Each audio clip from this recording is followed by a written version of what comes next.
आचार्य जी नमस्कार। आपने हमें समय दिया सर, आपका बहुत बहुत धन्यवाद। मेरा आपसे पहला सवाल निजी है। मैं वीगन सेमिनार करता हूँ जहाँ मैं लोगों को पूरे दिन बताता हूँ कि वीगनिज़म क्यों और उसके उसके फ़ायदे क्या हैं, environment impact, cruelty impact, health aspect, तो ये सब बताता हूँ। तो ऐसे एक सेमिनार में मेरे बच्चे भी आए थे जो 20-21 साल के हैं। सो नॉन वेज थे, तो वो सेमिनार के बाद वो वेज हो गए और आज भी अभी उस बात को 2 साल हो गए वो वेज पे ही अटके हैं। तो मुझे हमेशा एक ऐसा लगता है कि शुड आई पुश देम, क्या मैं उनको बोलूं कि नहीं वीगनिज्म की ओर शिफ्ट करो, क्या मुझे प्रेशर डालना चाहिए? और मेरा एक हिस्सा कहता है कि ये जो है ये दिल की बात है, जब उनका दिल तैयार होगा, जब वो मानेंगे तब वो शिफ्ट होंगे और वो परमानेंट होगा। आज मैं एक पेरेंट के तौर पे प्रेशर डालूंगा तो वो कहीं रिबेल ना कर जाए। सो क्या करना चाहिए मुझे? देखिए, सुनने में ये बात बिल्कुल सही लगती है कि हर इंसान को अपने दिल पर ही चलना चाहिए, दबाव पर नहीं। लेकिन ये दिल चीज़ क्या है? मन तो 2 चीज़ों पर चलता है। एक जो उसकी मूल वृत्ति होती है, डीप अंडरलाइंग टेंडेंसी, और एक जो उसमें सूचनाएं आती हैं जिसको हम ज्ञान भी बोल सकते हैं। इन्हीं 2 चीज़ों को अगर मिला दो तो हम कहेंगे मन बन गया। ठीक है। जो हमारी जो मूल वृत्तियाँ होती हैं, जो सब में होती हैं, बच्चा हो, बड़ा हो, कोई हो, भारत का हो, यूरोप का हो, कोई भी हो, मूल वृत्ति होती है लालच की, सुविधा की, आराम की, है ना, मौज मज़े मिल जाएं। फिर उसी से संबंधित ये सब भी आ जाता है, कभी गुस्सा आ गया, कभी डर लग गया, ये सब मूल वृत्तियाँ होती हैं हमारी।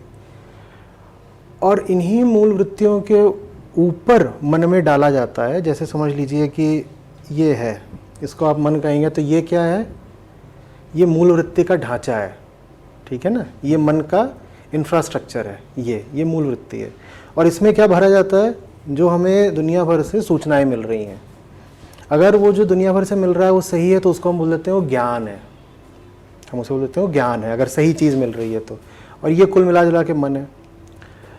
तो मन में ये जो चीज़ है ये तो होती है हार्ड, ठोस, ये तो आसानी से बदलती नहीं वृत्ति।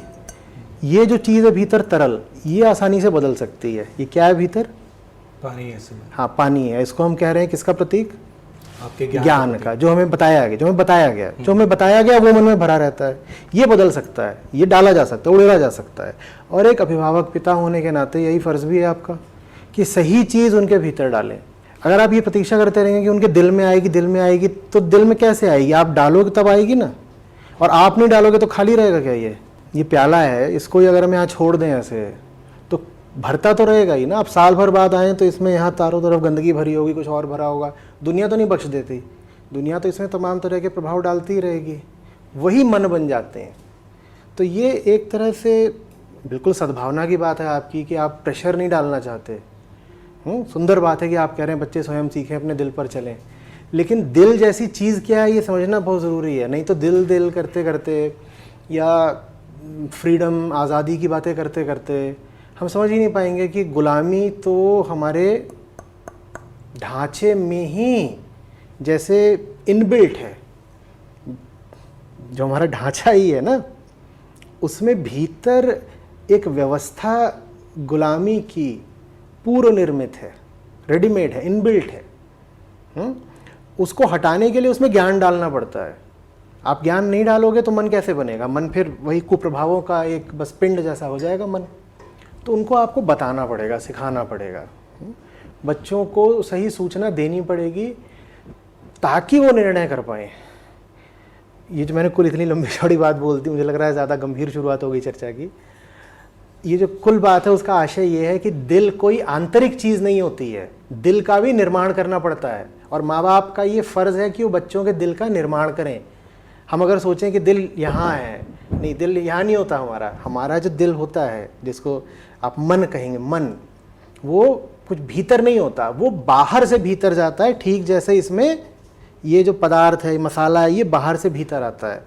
तो बनाना पड़ेगा आपका मन उनको, वही आपका फ़र्ज़ है। उनका मन आप बनाएं, उसके लिए आपको ज्ञान देना पड़ेगा। थोड़ा और बोलूँ इसमें? हाँ प्लीज़।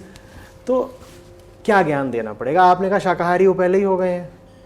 जो व्यक्ति शाकाहारी हो गया है वो अब पशुओं के प्रति मैत्री रखता है ना। वो ये नहीं चाहेगा कि जानवरों को नुकसान पहुँचे और ये सब हो। आप जब उनसे कहोगे कि बेटा आपको बहुत अच्छी बात है गाय से, गाय के बछड़े से, बछिया से आपको इनसे लगाव हो गया, आप नहीं चाहते चिकन कटे, आप मुर्गे की जान या बकरे को कटते हुए नहीं देखना चाहते हो, ये बहुत अच्छी बात है। लेकिन क्या आपको पता है कि आप जो दूध पी रहे हो या ये सब कर रहे हो उसमें और जानवरों के वध में, एनिमल स्लॉटर में सीधा सीधा रिश्ता है। तो अब बताओ क्या करोगे फिर? अब उनको ये ज्ञान अभी है ही नहीं शायद। हम में से बहुत लोग शाकाहारी हैं। भारत में शाकाहार का मतलब ही होता है दुग्ध शाकाहार। हम सब लैक्टो वेजिटेरियन होते हैं कि शाकाहारी भी हैं और साथ में लैक्टोज माने दूध का भोग भी चल रहा है लगातार। मैं भी था 10 साल पहले तक, क्योंकि ये किसी ने संवेदना जागृत ही नहीं करी थी कि भाई दूध और मांस का रिश्ता बहुत निकट का है, चोली दामन का साथ है इनका। जहाँ दूध है वहाँ मांस है, वो बस दिखाई नहीं देता क्योंकि आपके सामने ऐसा होता है कि गाय का दूध ही आपके सामने ला दिया गया। और इतना आप विचार करना नहीं चाहते हो कि वो जो गाय है जो दूध दे रही है वो दूध किस प्रक्रिया से आ रहा है, और गाय जब दूध नहीं देती है उसके बाद उसका क्या होता है। इतनी गायें हैं भारत में, सभी दूध पीते हैं, वो गाय भैंस जाती कहाँ है, इतना हम विचार करना नहीं चाहते, सब अपने अपने जीवन में व्यस्त हैं, कौन इतना सोचे।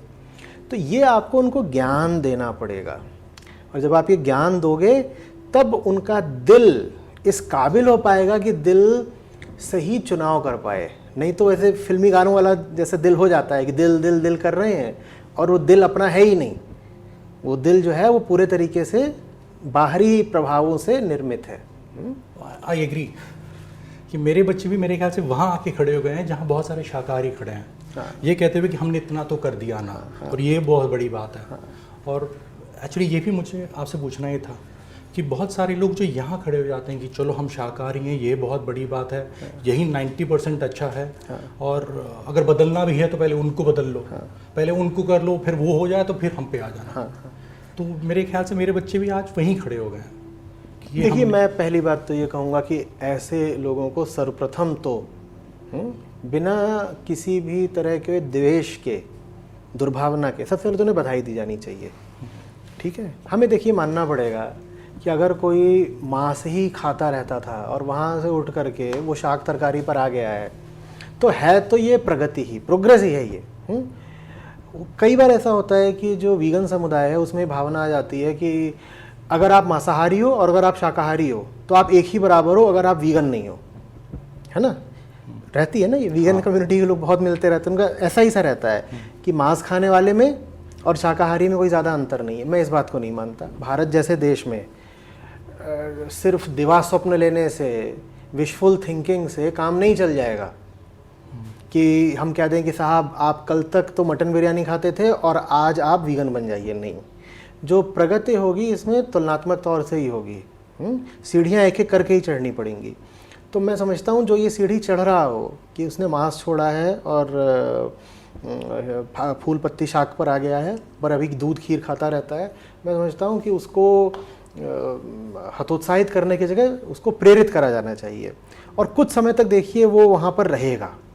अभी उसको 1 आध साल का मौका देना पड़ेगा जहाँ पर वो सबसे पहले तो शाकाहार के साथ ही समायोजित हो सके, क्योंकि मांसाहारी को भी तलब उठती है, वो भी एक नशे जैसा होता है, जैसे सिगरेट वगैरह का होता है ना, उसको भी लगता है कि चबाने को मिले, वही जो एक एनिमल इंस्टिंक्ट है हमारी, वो चाहती है कि वो मांस चबाने को मिले। तो 1 आध साल 2 साल पहले फूल पत्ती सब्ज़ी फल इनके साथ अपना ज़रा समीकरण बैठा ले, फिर उससे कुछ सवाल करने पड़ेंगे जो उसको ले जाएंगे, कह लीजिए उत्कृष्टता, एक्सेलेंस की ओर। उससे कहना पड़ेगा कि अभी तक तुमने सिर्फ पासिंग मार्क्स अर्जित करे हैं, जो कि बुरी बात नहीं है, क्योंकि साहब पहले तो आप फेल हो रहे थे। फेल होता इंसान अगर पासिंग मार्क्स अर्जित करने लग जाए, 50-60% उसके आने लग गए, तो मैं नहीं समझता कि मुझे ताने मारने चाहिए, है ना। तो पहले तो आप उसको थोड़ा प्रेरित करें, फिर कहीं देखो तुम्हारे 50-60% तो आ गए हैं, क्या हम 80-90% की कोशिश कर सकते हैं? और वहाँ पर फिर ज्ञान ज़रूरी है, वहाँ पर उसको प्रोत्साहित करना ज़रूरी है, और वहाँ पर मैं समझता हूँ उसको वो हकीकत दिखानी ज़रूरी है। जो हमारे कत्ल घरों, स्लॉटर हाउसेस में चल रही है, जो पशुओं के साथ बर्ताव हो रहा है, लोगों को तो मूलभूत बातें नहीं पता। लोग कहते हैं मुर्गा नहीं खाएंगे दुनिया भर मुर्गे ही मुर्गे हो जाएंगे। उनको ही पता ही नहीं है कि ये सब कुछ इंडस्ट्रियल है। उनको पता ही नहीं है कि 99% मांस जो आप खा रहे हैं भारत तक में, वो कोई प्राकृतिक रूप से पैदा हुआ पशु नहीं है। उसको ज़बरदस्ती पैदा किया गया है, एक फैक्ट्री में पैदा करा गया है उसको। ये इतनी सी बात नहीं पता है लोगों को। कोई आकर के ज्ञान देने लगता है कि देखो साहब फूड चेन भी कोई चीज़ होती है, कोई कुछ बता रहा है, कोई कुछ बता रहा है। लोग इतने ज़्यादा इग्नोरेंट हैं, इतने अज्ञानी हैं, उनको अपने भोजन के बारे में ही मूल तथ्य नहीं पता है। तो ये सब जो बातें हैं बतानी होंगी, इन्फॉर्मेशन डिसेमिनेशन, पब्लिसिटी का इसमें बड़ा योगदान है।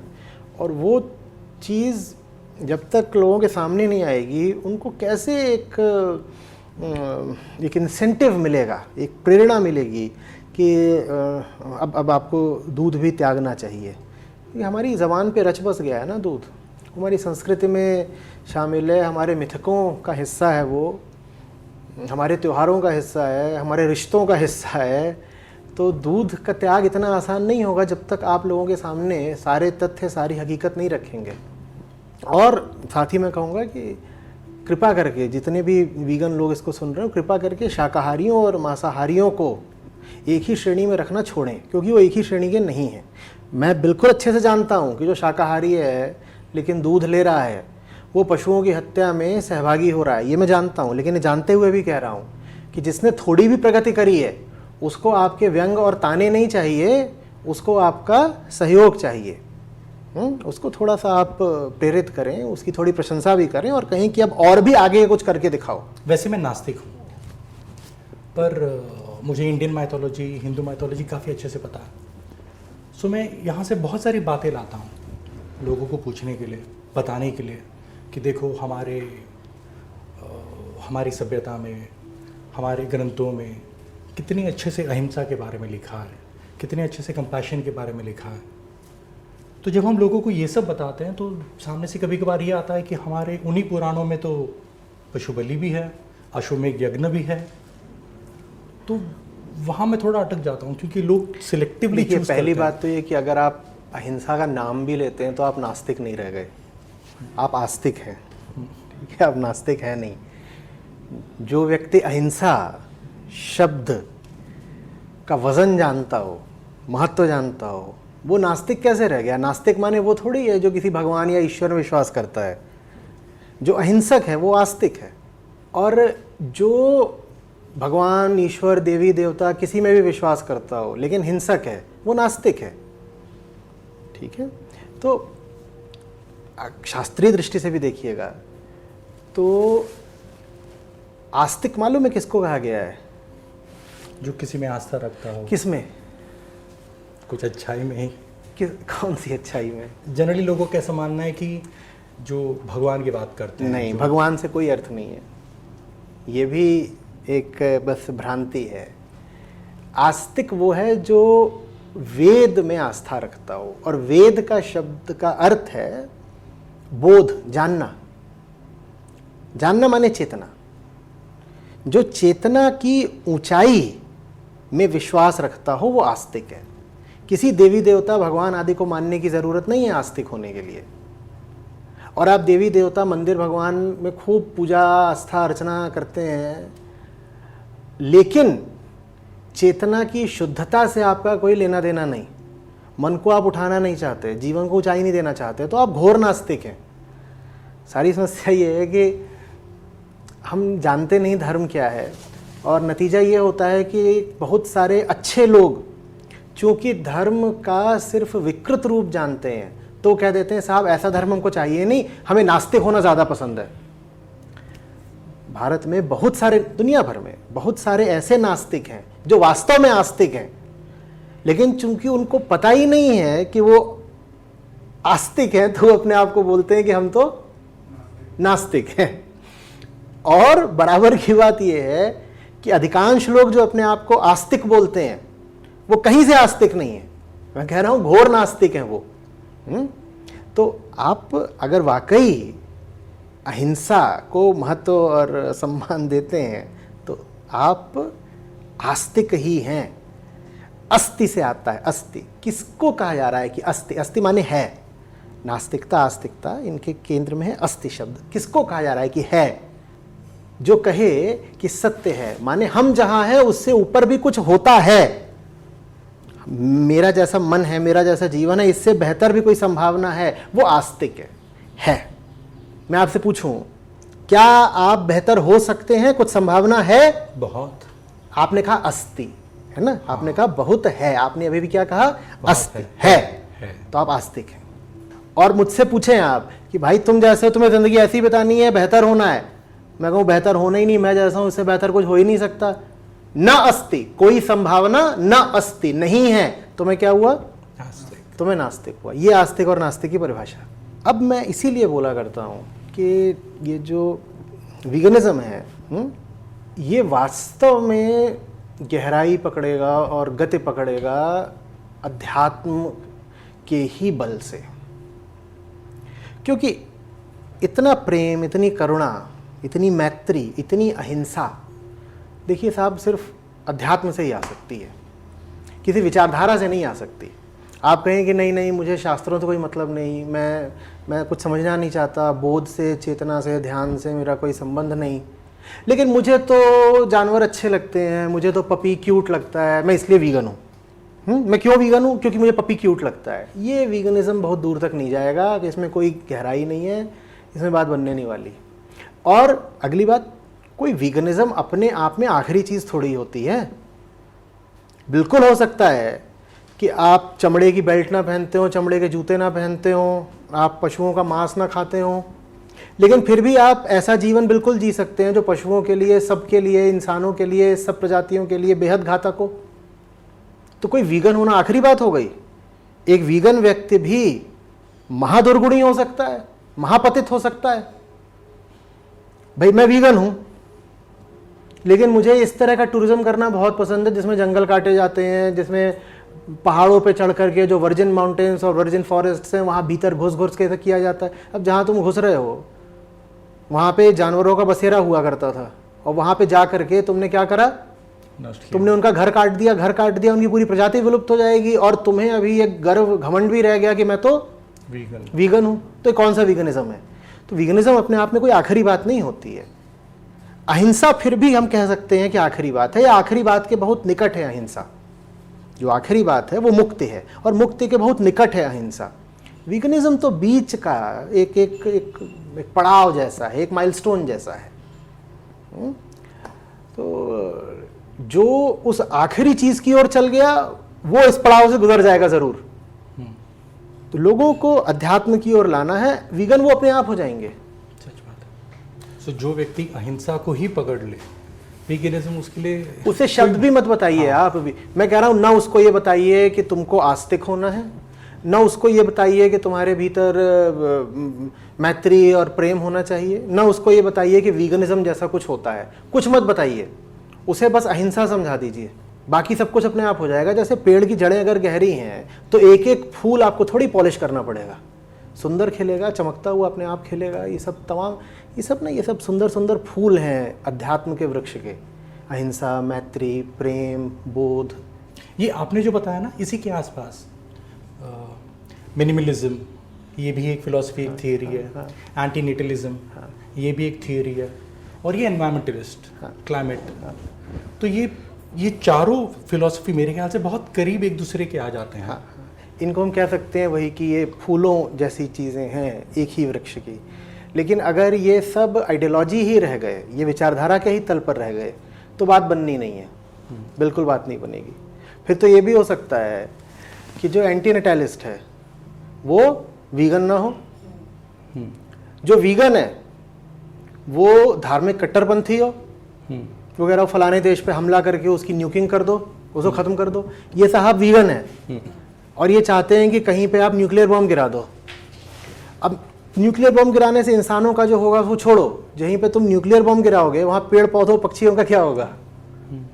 लेकिन आपको बहुत सारे ऐसे वीगन मिल जाएंगे जो युद्धोन्मादी राष्ट्रवादी हैं, मिलिटेंट नेशनलिज्म है उनमें। वो वीगन हो भी गए तो क्या हो जाएगा? तो जड़ पे जाना पड़ेगा। वो जड़ ठीक है तो सही तरीके का उसमें से वीगनिज्म भी निकलेगा, एनवायरमेंटलिज्म भी निकलेगा, जितनी बातें आपने कही सब अपने आप उसमें से फिर प्रकट हो जाएंगी। एक सवाल थोड़ा सा स्पेसिफिक पूछ रहा हूँ मैं आपसे कि कुछ लोग जो ये एनवायरमेंटलिस्ट होते हैं, जो ये क्लाइमेट के लिए लड़ना चाहते हैं, ऐसे क्यों होता है कि ये वीगनिज्म या ये जो पशु खेती हो रही है जिसकी वजह से जो एनवायरनमेंट पे नुकसान हो रहा है उसकी ओर नज़र क्यों नहीं डालना चाहते ये? यानी इतना डिफ़िकल्ट क्यों हो जाता है उनके लिए कि वो सिर्फ सुपरफिशियली करना चाहते हैं और वो सुपरफिशियल में उनको बड़ा अच्छा लगता है, स्वयं का कुछ त्याग करना नहीं पड़ा? मतलब मैं सोच रहा हूँ कि मैं किस तल पर आपको उत्तर दूँ, क्योंकि मैं जहाँ से देखता हूँ तो मैं तो हर चीज़ की जड़ देखता हूँ। मैं तो कहूँगा अज्ञान हर चीज़ का कारण है, माया है, मूर्खता है, और क्या बोलूँ इसमें मैं। आप कह रहे हो आप पर्यावरण प्रेमी हो, पर्यावरण आपको देखना है, हवा में अभी SPM कितना है और गैसें कितनी हैं और ये सब देखना है आपको। आप नॉइज़ पोल्यूशन, लाइट पोल्यूशन तक की बात करने को तैयार हो, आप फॉरेस्ट कवर की बात करने को तैयार हो, आप ये सारी बातें कर रहे हो, लेकिन आप ये नहीं बात करना चाहते कि इन सब के केंद्र में जो इस प्रजाति की बाकी सब प्रजातियों के प्रति हिंसा बैठी है वो चीज़ है, उसका आप नाम नहीं लेना चाहते। अब नाम न लेने के पीछे बहुत एक छोटा सा कारण भी हो सकता है, आपको शायद इसमें हंसी आ जाए। ये तक हो सकता है मैं वैसा एक्टिविस्ट हूँ और मेरे पिताजी या मेरी प्रेमिका जी वो खुद घोर मांसाहारी हैं, और मैं अगर बाहर निकल करके कैंपेन करूँ कि पशुओं के प्रति क्रूरता नहीं होनी चाहिए, नहीं होना चाहिए, तो मेरे घर में भूचाल आ जाएगा। तो इतनी छोटी सी बात भी हो सकती है। और ये जो बात है छोटी सी ऊपर से है, नीचे से छोटी क्यों नहीं है? क्योंकि घर में गलत संबंधों के पीछे जो कारण है वही कारण बाहर विकृत विचारधाराओं के पीछे है। गलत संबंध आप तब बनाते हैं जब आपका मन साफ नहीं होता, चेतना में स्पष्टता नहीं होती तो आप गलत संबंधों में पड़ जाते हो। इसी तरीके से जब चेतना में सफाई नहीं होती, बोध, अंडरस्टैंडिंग नहीं होती, तो आप किसी भी तरह की आइडियोलॉजी को पकड़ लेते हो जो फैशनेबल होती है या जो आपको थोड़ा सा प्रभावित करती है, आकर्षित करती है, पकड़ लेते हो। दोनों में ही कौन सी चीज़ का अभाव है? अध्यात्म की गहराई का, साफ दृष्टि का। जब साफ दृष्टि नहीं होती तो आदमी इसी तरीके से बटा बटा जीवन जीता है कि एक और तो वो एक एनवायरमेंटल वॉरियर हो सकता है और दूसरी ओर वो एक कुछ भी हो सकता है, कोई वो एक रिलीजियस फैनेटिक हो सकता है, वो मतलब कितने तरीके के तो दुनिया में दुर्गुण संभव है, कुछ भी हो सकते हैं। एक्चुअली जो आपने बताया सही है कि अगर अध्यात्म करें आप, अगर आप रिसर्च करें, सोचें गहरा, तो सब कुछ साफ ही हो जाता है। इसी चीज़ को अगर हम किसी तरीके से थोड़ा जटिल कर सकें, घुमावदार, टेढ़ा टपरा बना सकें, तो ये बुद्धिजीवियों को आकर्षित करेगी, क्योंकि उनको जटिलता चाहिए होती है। अगर हम इसके मॉडल बनाएं, ये बनाएं, वो बनाएं, ऐसा वैसा, उसके अराउंड एक फ़िलॉसफी, एक थ्योरी निर्मित करें, ये सब करें, तो ये आकर्षित लगेगी। पर जैसे ही आप बोल दो कि दुनिया की सारी समस्याओं की वजह है तुम्हारा कलुषित मन, तुम्हारा कंडीशन्ड माइंड, और जब तक उसको ठीक नहीं करोगे तो कैंपेन चला करके, आइडियोलॉजी वगैरह दिखा करके कुछ होने का नहीं। तो ये चीज़ इतनी सच्ची और इतनी सीधी है कि लगता है कि इसमें तो कुछ बात ही नहीं, कुछ मसाला, कुछ जाएगा तो आया ही नहीं, एकदम सीधी बात बोल दी बिल्कुल। सच के साथ समस्या ही यही है ना, वो एकदम सरल, साफ, सीधा और नंगा होता है। उसके पास कुछ ऐसा नहीं है कि वो अपने आप को बेच सके, उसमें ग्लैमरस जैसा कुछ नहीं है। एक सवाल पूछूंगा, हमारे जो दर्शक होते हैं, जो वीडियोस देखते हैं, हमारे चैनल पे जो रहते हैं, उनकी ओर से बहुत सारों का ऐसा सवाल आता है कि हमारे घर वाले हमारी नहीं सुनते। बाहर हम कर लेते हैं काम, लोग सुन लेते हैं, लेकिन हमारे अपने घर वाले हमारी बात नहीं सुनते। शायद हमें वो कहावत घर की मुर्गी दाम बराबर समझ लेते हैं, और तो हम क्या करें घर वालों के लिए। और ये बहुत इम्पोर्टेंट इसलिए हो जाता है क्योंकि ये जो एक्टिविस्ट हैं, ये जो वीगन हैं, इनको घर से ही इतने शायद ताने मिल जाते हैं या बातें सुन जाते हैं कि डिमोटिवेट हो जाते हैं। तो समस्या क्या है? आप दूसरों के घर वालों को समझाओ, दूसरे आपके घर वालों को समझा देंगे। भाई आप अपने ही घर वालों को समझाते रहोगे तो दूसरों के घर वालों को कौन समझाएगा? और दूसरों के घर वाले क्या अपने ही घर वालों को समझाते रहेंगे? आपके घर वालों की परवाह करने के लिए बहुत लोग हैं। आप क्यों इतना परेशान हो कि मेरे घर वालों क्या होगा, मेरे घर वालों क्या होगा? अपने घर वालों को कोई नहीं समझा सकता, कोई नहीं समझा सकता। ठीक है, आप बाहर काम करो, बाहर वाले आपके घर में काम कर देंगे। सो आचार्य जी, आपको वीगनवाद या ये अहिंसा का जो प्रिंसिपल है, इसका फ्यूचर क्या नज़र आता है इंडिया में 2025 में, 2030 में?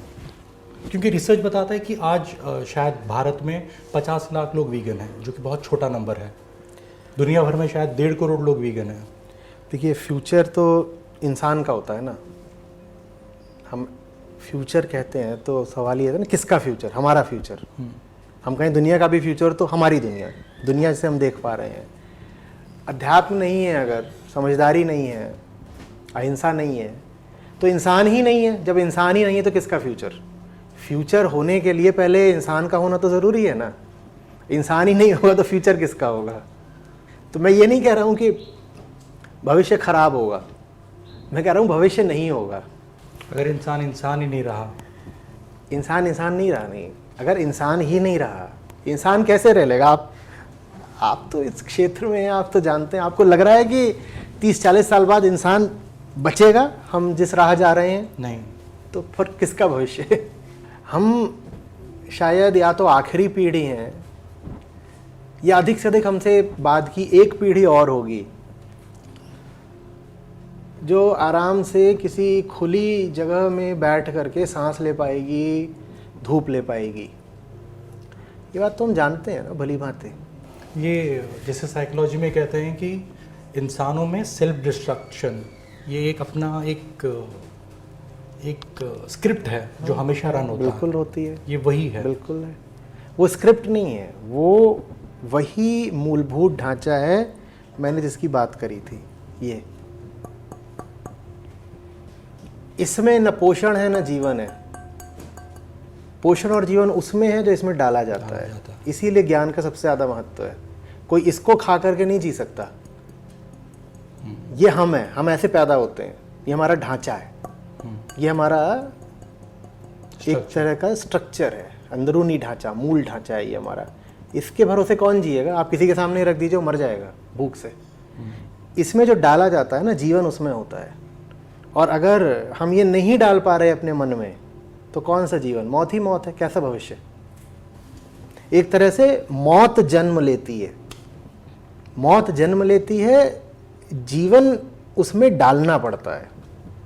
ये जन्म लेता है ना, ये तो मौत है, ये तो चलती फिरती मौत है, इसमें थोड़ी जान है। जीवन इसमें डालना पड़ता है, मौत जन्म लेती है। सो जैसे दूसरे सारे जानवरों में इंस्टिंक्ट होते हैं, इंसान के पास भी इंस्टिंक्ट होता होगा, तो इंसान भी उन इंस्टिंक्ट से बंध गया होगा। तो आप कहते हैं कि ज्ञान और अध्ययन से ही उनको कंट्रोल करें? हम अकेले हैं जिनके पास ये संभावना है कि इसमें कुछ भरा जा सकता है। जानवर ही बिल्कुल ऐसे हैं, पर जानवरों का ये जो है वो ऐसा है, मतलब बंद है। उनको आप ज्ञान नहीं दे सकते, उनका ढांचा ही ऐसा नहीं है कि वो ज्ञान ग्रहण कर पाएँ। आदमी अकेला है जिसके पास ये संभावना है कि उसमें ज्ञान डाला जा सकता है, उसे इंसान बनाया जा सकता है। जानवरों को आप इंसान नहीं बना सकते, जानवरों के पास ये रिसेप्टिविटी, ये ग्रहणशीलता है ही नहीं। बराबर की बात यह है कि चूंकि इंसान में ये खुला हुआ है मामला, तो अंदर जीवन भी डाला जा सकता है और गहरी से गहरी मौत भी डाली जा सकती है। इसमें पानी भी डाला जा सकता है, इसमें फलों का रस भी डाला जा सकता है, और इसमें जहर भी डाला जा सकता है। जानवर में आप जहर भी नहीं डाल सकते, जानवर में इसमें आप भीतर रस नहीं डाल सकते, तो उसमें फिर आप जहर भी नहीं डाल सकते। इंसान में जहर भी डाल सकते हो। खेद की बात यह है कि हमारा जैसा समाज है, जैसे परिवार, जैसे शिक्षा है, और जिस चेतना के स्तर के लोग हैं, हम अपने बच्चों में और हम सब एक दूसरे में जहर ही जहर डाल रहे हैं। तो ये सब जो हमको चलते फिरते लोग दिखाई देते हैं, ये बड़े दुख की बात है कि हम सब ज़्यादातर बस जहर के पुतले हैं। उस जहर का प्रमाण बता देता हूँ ना आपको। जहर क्या चीज़ होती है? जहर की परिभाषा क्या है? जो आपको ख़त्म करे, जो आपको ख़त्म कर दे, जो अपने संपर्क में आने वाले जीवन को ख़त्म करता चले, उसको क्या बोलते हैं? जहर ही हुआ। जहर की बिल्कुल ठीक परिभाषा है। जो अपने संपर्क में आने वाले जीवन को खत्म करता चले उसको बोलते हैं जहर। जहर। और मैंने कहा हम सब इंसान नहीं हैं, हम जहर के चलते फिरते पुतले हैं। हमारे संपर्क में जो भी जीवन आता है हम उसका क्या करते हैं? नष्ट ही करते हैं। आपने लोगों को देखा है, लोग चलते रहते हैं, ऐसे चल रहे होंगे, बगल में उनके पेड़ पौधे लगे होंगे, उसकी पत्तियां नोचते हुए चलते हैं। देखा है? छोटा बच्चा होगा, उसको घर में ही ये ट्रेनिंग दे देते हैं कि फूल तोड़ दो, पत्ती तोड़ दो, कीड़ा कुचल दो, छिपकली मार दो।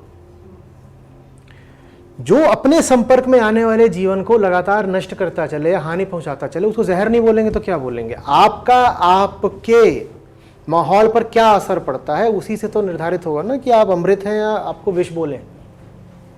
आप अगर जीवन दाता हैं तो अमृत हैं आप अगर जीवन हरता हैं तो जहर हैं आप। और जीवन किसी का बर्बाद करने का अर्थ ये नहीं होता कि उसकी जान ले ली। जानवरों को तो हम ऐसे ख़त्म करते हैं कि उनकी जान ले लेते हैं। इंसानों को हम ऐसे ख़त्म करते हैं कि उनमें अपना जहर स्थानांतरित कर देते हैं। मेरे पास जो जहर है वही मैं तेरे ऊपर डाल दूंगा, लो तुझे भी ख़त्म कर दिया। अगर हमारे पास ये सुविधा होती कि आदमियों की भी हत्या कर दें तो हमने कर भी दी होती।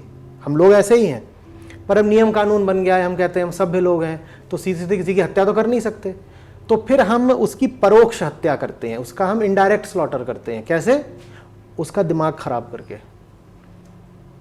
किसी का दिमाग खराब लो, तुमने उसको मार दिया। जानवर को मारने के लिए आपको क्या चाहिए? चाकू, हथियार। और इंसान को खत्म करने के लिए आपको बस एक जबान चाहिए।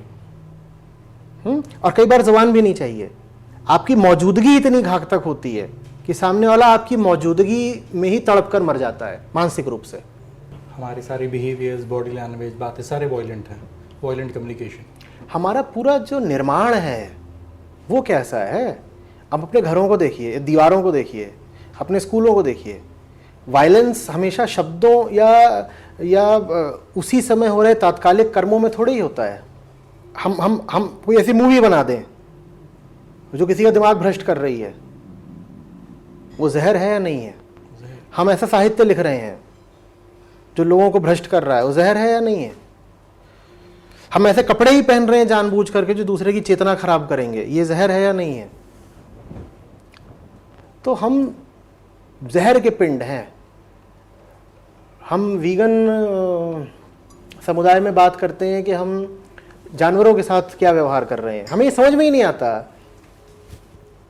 कि जहर जिस पर गिरेगा उसी को मौत देगा। बात जानवर की या इंसान की नहीं है। जो इंसान जानवर के लिए जहर है वो इंसान अपने बच्चे के लिए भी जहर होगा। सच बात है। तो जो मूलभूत समस्या है हम उसको संबोधित ही नहीं करते कभी कि हम हैं कौन। अगर मैं जहर हूं तो मैं जानवरों को मार रहा हूं, मैं जहर हूं तो मैं सबको मार रहा हूं, और मैं अगर जहर हूं तो सबसे पहले किसको मार रहा हूं? अपने आप को।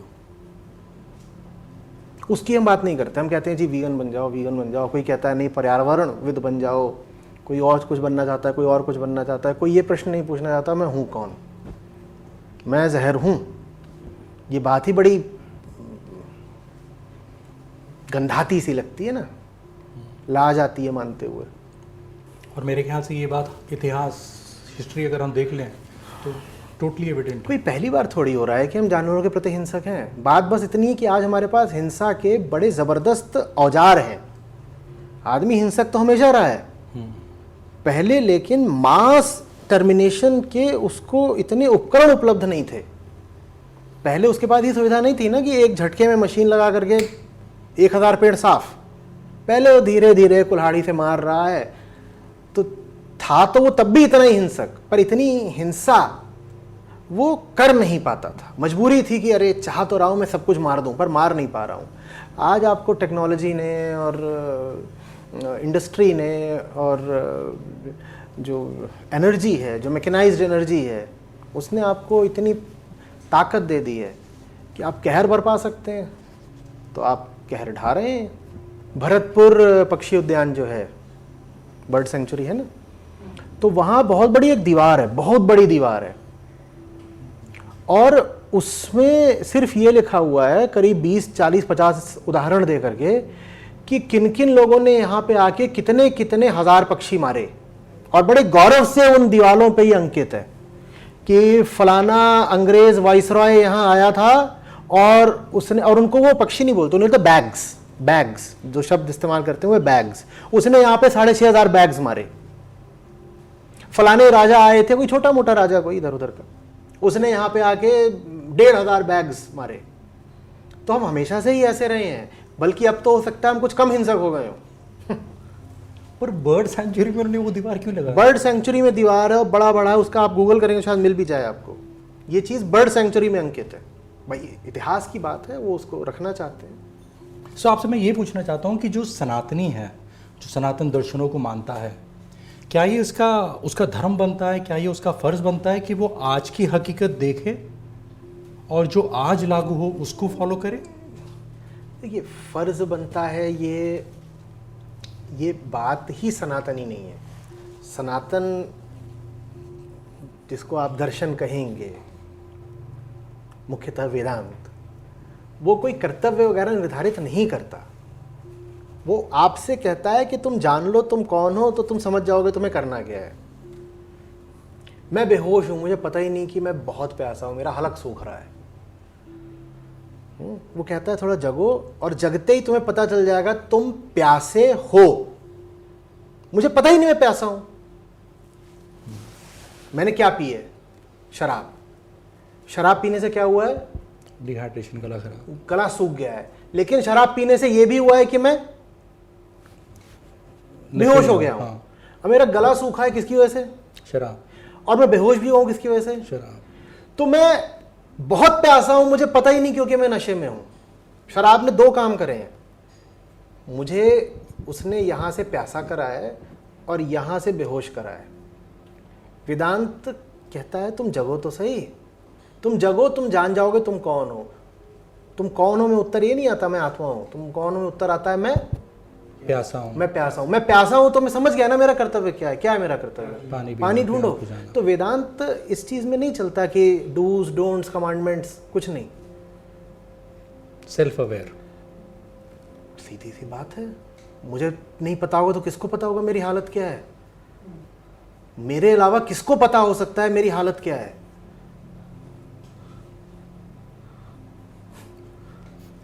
जान तो लो तुम्हारी हालत क्या है, ईमानदारी से स्वीकारो तो तुम्हारी हालत क्या है।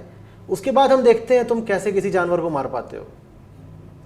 एक्चुअली सारे सवालों के आप जो मूल बता देते हो वो आ जाके वहीं आ जाता है कि सेल्फ अफेयर, अध्ययन करें, और उसी में सब कुछ है। अध्ययन भी देखिए, काफ़ी लोग होते हैं जो कर चुके होते हैं, कर रहे होते हैं। अध्ययन भी काम नहीं आता अगर कोई मुंह पे ये बोलने वाला नहीं है कि तुम बेईमान हो। बेईमानी हमारी इतनी बड़ी चीज होती है, सुरसा समान उसका मुंह होता है, वो सारे ग्रंथों को भी लील लेती है। बहुत लोग हैं जिन्होंने ग्रंथ पढ़ रखे हैं और ग्रंथ पढ़ने के बाद भी वो महाबेईमान है। तो अपने आसपास, अपने निकटता में कोई ऐसा चाहिए होता है जो एकदम ऐसे बोले तुम बेईमान हो। अब लेकिन फिर उसके लिए कई स्थितियां अनुकूल होनी चाहिए, कई संयोग बनने चाहिए। रिश्ता ऐसा होना चाहिए कि वो आपको मुंह पे बोल भी दे कि तुम बेईमान हो और आप उसे भगा भी ना दें। रिश्ता ऐसा होना चाहिए कि आप उसको ये अधिकार दे दें कि ज़रूरत पड़े तुम्हें चाटा ही मार देना, तब जा करके बात बनती है। नहीं तो देखिए, ग्रंथ तो मुझे कई बार लगता है बड़े बेसहारा से होते हैं। आप उनको उठाते हो, पढ़ते हो, यहाँ रख दिया, वहाँ फेंक दिया, जो आपको मन करा वो बात पढ़ी, जो बात नहीं मन करी उसको अस्वीकृत कर दिया। ग्रंथ बेचारे क्या करेंगे? लेकिन शायद ग्रंथों के अतिरिक्त कोई उपाय भी नहीं है, तो मैं भी ग्रंथों की वकालत करता हूँ, सबसे कहता हूँ ग्रंथ पढ़ो। अभी हम सबके घरों में उपनिषद भेज रहे हैं, घर घर उपनिषद उस अभियान का नाम है। तो लेकिन हमारी बेईमानी ग्रंथों पे भारी पड़ जाती है, अफसोस की बात है। और फिर हम दोष ग्रंथ को दे देते हैं कि दम नहीं था, पढ़ रखा है, दम नहीं था। इतना भी नहीं, कह देते हैं कि हम जो कर रहे हैं वो बात ग्रंथ से ही निकल रही है। अपनी बेईमानी को हम ग्रंथ का समर्थन भी दिलवा देते हैं। हम कहते हैं ग्रंथ में ही तो ये बात लिखी है कि ऐसी बेईमानी करो। सो आप बता रहे हैं कि हमें अपने आप से झूठ बोलना बंद करना होगा, और हो सके तो ऐसा माहौल बनाए अपने आसपास जहाँ लोग हमें झूठ ना बोलें, जो हमें सुनना अच्छा लगता है, पर सच बोलें। मिरर। खास तौर पे शिक्षकों और अभिभावकों को मैं बार बार कहता हूँ, कुछ भी हो जाए, कैसा भी हो बच्चा, उसमें बहुत प्रतिभा ना हो, बहुत मेहनती ना हो, किसी भी तरीके से वो विलक्षण ना हो, तो भी उसमें एक बात ज़रूर डाल देना, असली रहो, खरे रहो। मुखौटा पहनना, आडंबर करना, ये वो कुछ नहीं है। पर सारे लोग इतने बहादुर या इतने बहादुरी नहीं चाहिए, सहजता चाहिए। डर जाते हैं ना कि लोग अपनाएंगे कि नहीं। अब मैं लोगों चाहता हूं कि लोग अपनाएं, तो मैं वैसे करने लग जाता हूं। यही तो फिर इसीलिए तो अभिभावक ऐसे चाहिए ना, जो ये धमकी न दें कि हम तुमको छोड़ ही देंगे। ये धमकी नहीं होनी चाहिए कि तुमको छोड़ ही देंगे और कुछ हो जाएगा। ये हमारी ओर से एक आश्वस्ति, गारंटी है। क्या साथ खड़ा। देखो, रिश्ता नहीं तोड़ेंगे, रिश्ता नहीं तोड़ेंगे। बाकी तुम अगर बेईमानी का काम करोगे तो सज़ा भी दे सकते हैं, मुंह पे बोल भी देंगे, कुछ भी कर देंगे, लेकिन तुमको इतना भरोसा निश्चित दिला रहे हैं कि साथ नहीं छोड़ने वाले। ये मेरे ख्याल से एक स्वस्थ रिश्ते की बुनियाद होनी चाहिए कि एक दूसरे से झूठ तो बिल्कुल नहीं बोलना है। ये डरना वरना नहीं है कि अरे कहीं हर्ट ना हो जाए, बुरा ना माने, चोट ना लग जाए, ये सब कुछ नहीं। साथ ही साथ बात ये भी है कि हमें पता है इंसान कैसा होता है। तुम कोई दुर्गुण, कोई दोष दिखा दोगे, कोई बात नहीं, हम छोड़ेंगे तो नहीं, लेकिन साथ ही साथ हम तुम्हें छोड़ेंगे भी नहीं। तुम गड़बड़ करोगे तो छोड़ेंगे नहीं, लेकिन कितनी भी गड़बड़ कर लो तुम्हें छोड़ेंगे नहीं। बिल्ली पड़ी थी एक, यहाँ पे अभी गए थे, एक जगह बैठे हुए थे, जेम्स, तो वहाँ पे अपना सब चल रहा था, खाना पीना, हुक्का पानी। तो वो बिल्ली आ गई, और बिल्ली थी अपना बैठी है अपना, तो उसको मैं सहला रहा हूँ, कुछ खिलाया, तो उसको उठा लिया। तो अपना जब तक सहला रहे थे उसने मस्त मगर नीचे बैठी हुई थी, और अपना इसके साथ फ़ोटो शूट हो रहा है, बिल्ली को ही मज़े आ रहे हैं, एकदम मस्त हो गया, ऐसे बैठ गई पाँव फैला करके। फिर मैंने उसको उठा लिया। जब मैंने उठा लिया, 5 लाया, तो पटाख से चांटा मारा मेरे। चांटा मारा, भाग गई। बिल्लियों की अपनी पर्सनालिटी होती है। अच्छा है ना ऐसा रिश्ता, क्या बुराई है। वो सही थी, जैसी थी वैसी थी। बच्चों से भी क्यों नहीं हो सकता? क्या ज़रूरत है कि बच्चे आपसे आडंबर करें, आप बच्चों से आडंबर करें? क्यों नहीं बातचीत हो सकती? क्यों नहीं खुली चर्चाएं हो सकती? ओपननेस बड़ा सुंदर शब्द है। उसका अर्थ क्या होता है? सब कुछ जैसा है वैसे सीमाओं के बाहर जाना। क्लोज्ड माने जहाँ सीमा है, सीमाओं के भीतर आप किसी से बात करोगे, क्या मजा आना है। ओपननेस का मतलब होता है कि हम सब में एक बहुत बड़ी संभावना होती है, हम सबके भीतर एक आसमान जैसा है, उसको कहते हैं ओपन। आत्मा वही ओपन है, वही खुली है, वही मुक्त है। क्यों नहीं आत्मिक रिश्ते हो सकते? क्यों इतना हम डरते हैं? वो सब होने लग जाए ना, तो फिर हमें सोचना नहीं पड़ेगा कि वीगन हो या नहीं, प्रदूषण कर रहे हो या नहीं, ये सब बातें बहुत छोटी हो जाएंगी। एक्चुअली सवाल तो बहुत हैं, लेकिन जैसे आपने बताया ना कि बेस ये है, ये पकड़ लो, सब अपने आप से सॉर्ट होके गिर जाता है। That is the truth. वैसे ही होता है। ये सब बाकी की सिर्फ छोटी छोटी बातें उसके आसपास। मैं वीगन हूँ, लेकिन मैं सिर्फ वीगन नहीं हूँ। हाँ, बराबर। आप बात समझ रहे हैं ना? मैं किसी वजह से वीगन हूँ। वीगनिज्म से आगे की कोई चीज़ है, वीगनिज्म से ज़्यादा मूलभूत कोई चीज़ है, उसके कारण मैं वीगन हूँ। कोई वीगन होना मेरा लक्ष्य नहीं है, वीगनिज्म मेरी कोई आइडियोलॉजी नहीं है। चूँकि एक सच्ची ज़िंदगी जीनी है, चूँकि मैं आध्यात्मिक हूँ, मैं इसलिए इस वीगनवाद का समर्थक हूँ। ये अंतर समझना बहुत ज़रूरी है। नहीं, 100%। वीगनवाद के जो सिद्धांत है वो आपके सही जिंदगी का एक छोटा सा हिस्सा है। छोटा सा हिस्सा है और वो उसमें से नैसर्गिक ऑर्गेनिक रूप से निकल रहे हैं। हाँ, जिस सच्चाई को मैं अपनी ज़िंदगी का आधार बनाना चाहता हूँ और सबकी ज़िंदगी का आधार बनाना चाहता हूँ, वीगनिज्म उसका एक ऑर्गेनिक प्रोडक्ट है। ये जो आपने कहा परफेक्ट, एकदम बिल्कुल सही। पर ये दूसरे जो ज्ञानी हैं, जो दूसरे जो गुरु हैं, जो दूसरे जितनी भी प्रतिभाशाली लोग हैं, ये क्यों नहीं पकड़ रहे इस बात को कि आज की सच्चाई में दूध जो है वो तकलीफ देता है?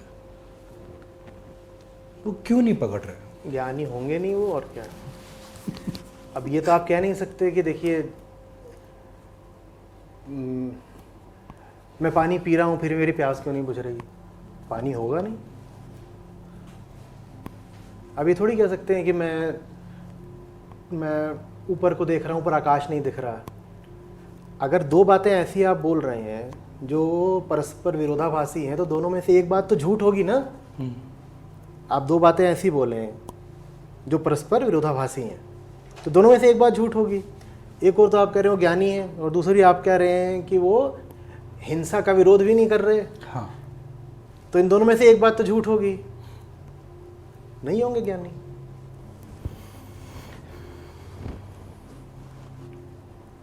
कौन सा ज्ञान है जो आज के युग में हिंसा के विरुद्ध सीधे सीधे खड़ा नहीं हो रहा? ये ज्ञान होगा ही नहीं ना। ये कुछ छल है, कपट, आडंबर है, मुखौटा है, धूर्तता, सामाजिक शोषेबाजी। कुछ ऐसा बोल दो जो सामाजिक तौर पर स्वीकार्य भी हो और ज्ञानी होने का ठप्पा भी लग जाए। कुछ धर्मों में ऐसे बताया गया है कि जो दूसरे जीव हैं वो इंसानों के लिए ही बनाया गया है, आप इसका इस्तेमाल कर सकते हो, ये आप ही के लिए है।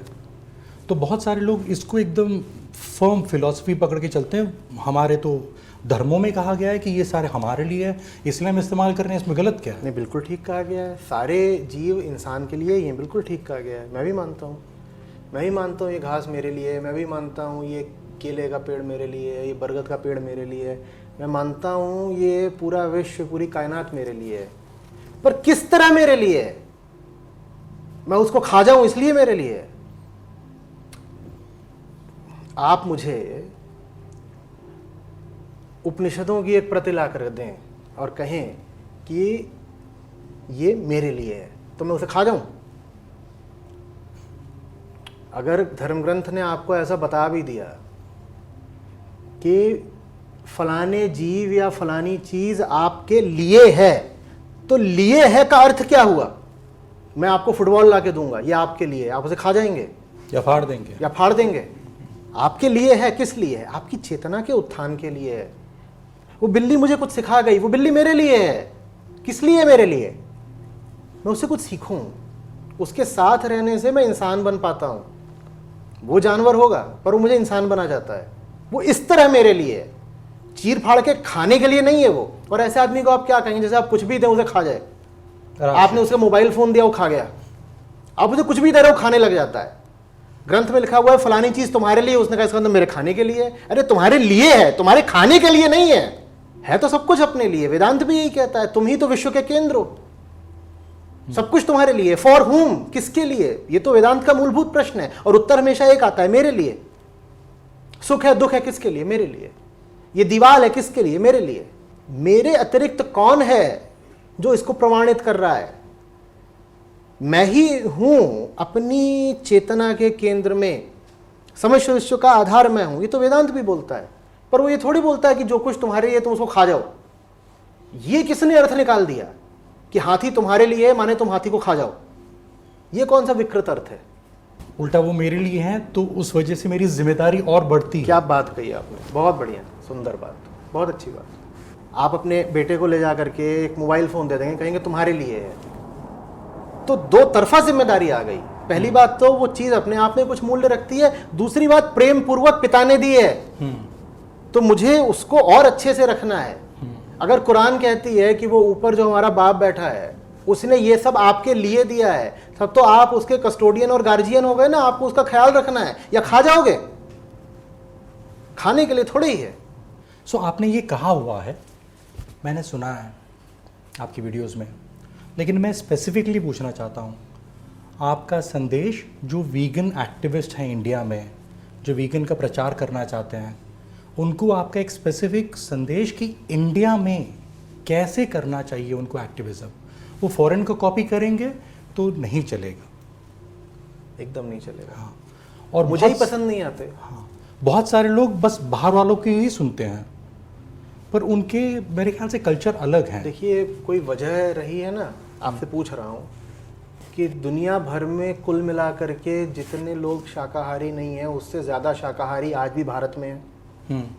दुनिया भर में, वीगनिज्म हटाइए, अगर शाकाहारियों की भी गिनती करें तो दुनिया भर में कुल जितने शाकाहारी हैं, सिर्फ भारत में उससे ज़्यादा शाकाहारी हैं। ऐसा क्यों हुआ है? वजह, यहाँ पे कोई वेजिटेरियन मूवमेंट चला था? नहीं। यहाँ क्या था? भारत में लोग शाकाहारी क्यों हैं? क्योंकि यहाँ पे अलग अलग मान्यताएं हैं, तो अहिंसा के। बाहर भी हैं मान्यताएं। मेरे ख्याल से भारतवर्ष में ही ऐसे एक अलग विचार है कि हर हर हर चीज में ऊपर वाले का प्राण। हाँ, ठीक है। तो वही दर्शन जिसने भारत को इतनी शताब्दियों तक शाकाहारी रखा और पशुओं के प्रति ज़रा प्रेमपूर्ण रखा, वही आगे भी भारत को पशुओं के साथ सही संबंध में रखेगा। अगर हम ये नहीं समझ पा रहे कि भारत वेजिटेरियन क्यों रहा, तो फिर हम ये कभी नहीं कर पाएंगे कि भारत वीगन हो जाए। जिस वजह से भारत शाकाहारी रहा, उसी वजह से भारत शुद्ध शाकाहारी भी बनेगा। वो वजह अध्यात्म है। तो जब तक अध्यात्म में गहराई नहीं आती, तब तक आप ये तो छोड़िए कि लोग वीगन होंगे, वेजिटेरियनिज्म भी सिकुड़ रहा है भारत में बहुत तेज़ी से। और वेजिटेरियनिज्म का सिकुड़ना और धर्म का पतन बिल्कुल साथ साथ चल रहे हैं, क्योंकि भारत में शाकाहार था ही धर्म की बदौलत। धर्म ने ही भारत को शाकाहारी रखा था। जैसे जैसे धार्मिक चेतना का पतन हो रहा है, वैसे वैसे शाकाहार भी गिर रहा है। भारत में अब शाकाहारी 30% से भी कम बचे हैं। आज़ादी के समय शाकाहारियों का अनुपात 50% से ज़्यादा हुआ करता था, और ये जो गिरावट आई है, खासतौर पर पिछले 20-30 सालों में आई है। ये जो नई पीढ़ी है, इसमें अनुमान है कि शाकाहारियों का प्रतिशत 15 से भी कम है। और जो शाकाहारी हैं भी इस नई पीढ़ी में, उसमें अधिकांशतः धार्मिक और पारंपरिक कारणों से हैं। समझते कुछ नहीं है। तो जैसे जैसे धार्मिक चेतना गिरेगी, द स्पिरिचुअल कॉन्शियसनेस, वैसे वैसे शाकाहार भी गिरता जाएगा। वीगनिज्म की तो कोई बात ही नहीं है। वीगनिज्म किस गिनती में आता है? वीगनिज्म की कोई बात ही नहीं। आपने खुद कहा कि भारत में वीगनिज्म को कोई विशेष सफलता नहीं मिली है। दुनिया भर में नहीं मिली है। दुनिया भर में नहीं मिली है। उसकी वजह वही है कि आप वीगनिज्म को कैपिटलिज्म, कम्युनिज्म की तरह ही एक आइडियोलॉजी बना रहे हो, एक विचारधारा बना रहे हो। वो नहीं चलेगा। आपको उसको जीवन दर्शन बनाना होगा, आइडियोलॉजी नहीं, फिलॉसफी। जब तक अहिंसा और सच्चाई और प्रेम आपके जीवन का आधार ही नहीं बनते, तब तक वीगनिज्म के लिए कोई भविष्य नहीं है। मुझे मालूम है, हमें सुनने वाले बहुत से लोग कहेंगे, ये तो बड़ा लंबा चौड़ा काम बता दिया आपने, अब क्या हम रिलीजियस क्रूसेडर्स बन जाएं? अब हम क्या धार्मिक मिशनरी बन जाएं? साहब, बनना पड़ेगा। नहीं तो वीगन वीगन नारा लगाते रहो, कुछ होगा नहीं। बस ये होगा कि फैंसी कैफ़े खुल जाएंगे जिसमें 700 रुपये का पिज़्ज़ा मिलेगा, वीगन पिज़्ज़ा। वीगनिज्म को भारत में अधिकांशतः यही उपयोग हो रहा है कि वीगन होना भी एक कल्ट की बात हो गई है, बहुत महंगा कल्ट। वो चलता रहेगा। आप अपने आप को बहुत फ़ख्र के साथ कह पाओगे, मैं वीगन हूँ, मैं ये हूँ, वो हूँ। कुछ टी शर्ट पहन लोगे, कुछ कैंडल लाइट विजिल कर दोगे, और ये सब चलता रहेगा। उससे कुछ होना हवाना है नहीं। ठीक है। तो आपको वास्तव में अगर वीगनिज्म आगे बढ़ाना है, तो आपको उसी चेतना को मजबूती देनी होगी जिसने भारत को शाकाहारी रखा। लेकिन बहुत अजीब बात है कि भारत के अधिकांश जो वीगन हैं, उन्हें धर्म से नफरत है। और आपको धर्म से नफरत है, आप लोगों को कैसे वीगन बना लोगे? कर ही नहीं पाओगे। कर लो। वीगन होना ही धर्म की बात है। अगर आप धर्म का अर्थ सच में जानते हो, तो आप वीगन अपने आप से बन जाओगे, क्योंकि वो धर्म है। वो अभी आप हम बात कर रहे हैं, आप समझ रहे हो इस बात को, लेकिन जो लोग इस बात को ठीक से नहीं सुन रहे होंगे वो कह रहे होंगे so can't I be an atheist and still be vegan, और इस तरह की बातें अभी उठ रही होंगी। उनको मैं यही बोलूँगा, बेटा दोबारा सुन लो वीडियो। सो हमें जो लोग चाहते हैं कि पशुओं पे क्रूरता न हो, शोषण न हो इंडिया में, उनको जो यहाँ की सोच है, जो यहाँ की सभ्यता है, जिसमें धर्म बहुत बड़ा हिस्सा है, उसके साथ ही चलना होगा, उसके साथ जोड़ना होगा। नहीं, मैं ये नहीं कह रहा हूँ उसके साथ चलना होगा, मैं नहीं कह रहा हूँ आप अपने आप को किसी धार्मिक परंपरा के साथ अलाइन करें, आप नहीं समझ रहे हैं बात को। मैं कह रहा हूँ उस धार्मिकता का आप में प्रस्फुटन होना चाहिए। मैं ही नहीं कह रहा हूँ कि आप भी मानना शुरू कर दें कि मैं हिंदुइज्म को और अब ज़्यादा मानता हूँ क्योंकि इससे वीगनिज्म आगे बढ़ेगा। Religion is not a means to some other end, religion is the end. तो धार्मिकता यदि है तो वीगनिज्म अपने आप होगा।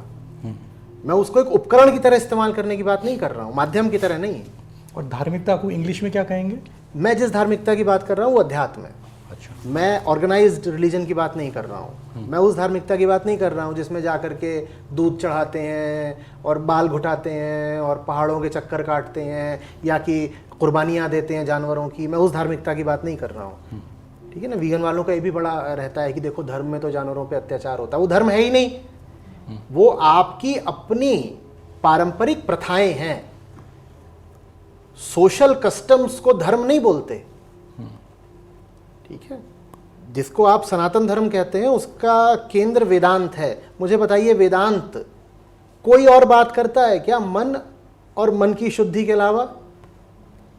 वेदांत को मतलब ही नहीं है इन सब चीज़ों से कि तुम कौन सी प्रथा परंपरा चला रहे हो, कहीं दूध खिला रहे हो, कहीं खीर चटा रहे हो, कहीं बलि दे रहे हो, कहीं कुछ कर रहे हो। वेदांत को इन सब से क्या मतलब? और वेदांत ही वास्तविक सनातन धर्म है। तो मैं जब धार्मिकता कह रहा हूँ तो कोई गलत ना समझ ले, धार्मिकता से मेरा मतलब बिल्कुल भी ये नहीं है कि हिंदू मुस्लिम दंगे और ये सब जो धर्मों के नाम पे होता है, मैं उसकी बात नहीं कर रहा हूँ कि फलाने दिन व्रत रखना है, फलाना उपवास, फलानी माला पहननी है। मैं उस धार्मिकता की बात नहीं कर रहा हूँ वो कि वो करवा चौथ में चांद देखना है, मैं वो वाली धार्मिकता की नहीं बात कर रहा हूँ। नहीं, मैं समझा, आई वांटेड क्लैरिटी। नहीं, बिल्कुल बिल्कुल ठीक किया आपने। क्योंकि जैसे ही धर्म बोलो तो लोगों के कान खड़े हो जाते हैं, उनको लगता है ये उस वाले धर्म की बात हो रही है जिसमें महिलाओं का दमन होता है, जिसमें जाति प्रथा आती है, जिसमें दलितों पे अत्याचार होता है। वेदांत आपको शरीर ही नहीं मानता, वो आपको जात ही नहीं मानता। आपकी जाति कहाँ से आ जाएगी? जात माने जिसने जन्म लिया हो। कहता है आपकी सच्चाई कुछ और है, ये जो जन्म से आपको मिला है ये तो अभी खत्म हो जाना है। तो जाति कहाँ से आ गई? उपनिषद है, पूरे के पूरे उपनिषद, जो पूरा उपनिषद सिर्फ इसलिए ताकि वो बता सके कि जाति कितना बड़ा झूठ है। तो मैं उस धर्म की बात कर रहा हूँ, मैं ये सामाजिक कुप्रथाओं वाले धर्म की बात नहीं कर रहा। आचार्य जी, एक सवाल, बहुत सारे जो वीगनवाद का समर्थन करते हैं, ये वीगन शब्द या वीगनिज्म बोलते हुए डर जाते हैं, शर्मा जाते हैं, उसको कुछ और तरीके से बोलते हैं। सो ये लोग जो हैं, जिसको शायद कप केक वीगन्स कहते हैं, कि तो क्या हमें जब ये हम प्रचार कर रहे हैं हमें डरना चाहिए? क्या हमें कुछ अच्छा दूसरा शब्द इस्तेमाल करना चाहिए कि should we be unapologetic and say it? डरना तो कभी भी नहीं चाहिए ना, तो इसमें कैसे डर सकते हैं? हाँ, शब्द ज़रूर शायद भारतीय संदर्भ में शुद्ध शाकाहार बोल दीजिए, निर्विद्याहार भी बोलते हैं पर बहुत भारी हो जाता है। शुद्ध शाकाहार अच्छा है, शाकाहारी तो होते ही हैं भारत में, सभी होते हैं, शुद्ध शाकाहारी और अच्छा है। इससे ये और साबित हो जाता है ना कि वो अशुद्ध शाकाहारी हैं, वो तो है ही। वीगनिज्म थोड़ा सा लगता है जैसे कोई वेस्टर्न फैड है। पर ये शुद्ध शाकाहार जो हुआ, ये कि जितने सारे होटल हैं वेजिटेरियन, वो सब शुद्ध शाकाहारी लिखते हैं, प्योर वेजिटेरियन। सो ये प्योर वेजिटेरियन उस कैटेगरी में चले जाता है कि हम तो प्योर ही हैं, हम वहीं खाते हैं जाके। नहीं, तो शुद्ध शाकाहार जो बात है उसको साफ अर्थ देना पड़ेगा। फिर मैं समझता हूँ वो ज़्यादा फ़ायदे की बात हो सकती है। बिल्कुल ठीक कहा आपने। लोग अपने आप को शुद्ध शाकाहारी इस अर्थ में बोलते हैं कि हम मांसाहारी नहीं है तो हम शुद्ध हैं, कि शाकाहारी होने भर से हम शुद्ध हो गए। वो ये नहीं मानते कि शाकाहार भी दो तरह का हो सकता है, एक शुद्ध और एक अशुद्ध। जिसमें तुमने दूध डाल दिया वो अशुद्ध हो गया, क्योंकि दूध कहाँ से शाक हो गया भाई? सच बात। दूध कौन सा शाक है? वो तो अशुद्धि है ना, शाक के बीच में दूध तो एक अशुद्धि है। बिल्कुल ठीक बात है वो। देखिए और एक बात लोगों को समझानी पड़ेगी, जो नए लोग हैं, समस्या मूलतः हमें दूध से नहीं है, समस्या हमें उस पूरी प्रक्रिया से है जिससे दूध आता है। समस्या हमें उस संबंध से है जो हम पशु के साथ रखते हैं दूध निकालने के लिए। ये इन दोनों बातों में अंतर है, क्योंकि आप जैसे ही बोलोगे ना एक भारतीय परिप्रेक्ष्य में कि मुझे दूध से समस्या है, वहाँ पे लोगों को कुछ धार्मिक बातें याद आने लग जाती हैं, उन्हें श्री कृष्ण का माखन याद आने लग जाता है। हम उन्हें दोष नहीं दे सकते इस बात के लिए, तो उन्हें बताना पड़ेगा कि देखो दूध को आप एक तरफ रखिए। अभी मुझे ये बताइए कि आप जानते हैं कि दूध किस प्रक्रिया से आज आपके घर आ रहा है? श्री कृष्ण का समय अलग था, मैं आज के दूध की बात कर रहा हूं, मैं श्री कृष्ण के समय के दूध की बात नहीं कर रहा। आज का दूध क्या आप जानते हैं किस तरह से आपके घर आता है? क्या आपको पता है किस तरह वो पशु पैदा किया गया? क्या आपको पता है उसके बछड़े का या पड़वे का क्या होता है पैदा होने के बाद? क्या आप जानते हैं कि भारत जो इतना गोमांस या भैंस का मांस या बीफ का निर्यात करता है, वो कहाँ से आता होगा इतना सारा? क्या आपने कभी सोचा है? ये बातें करनी पड़ेगी।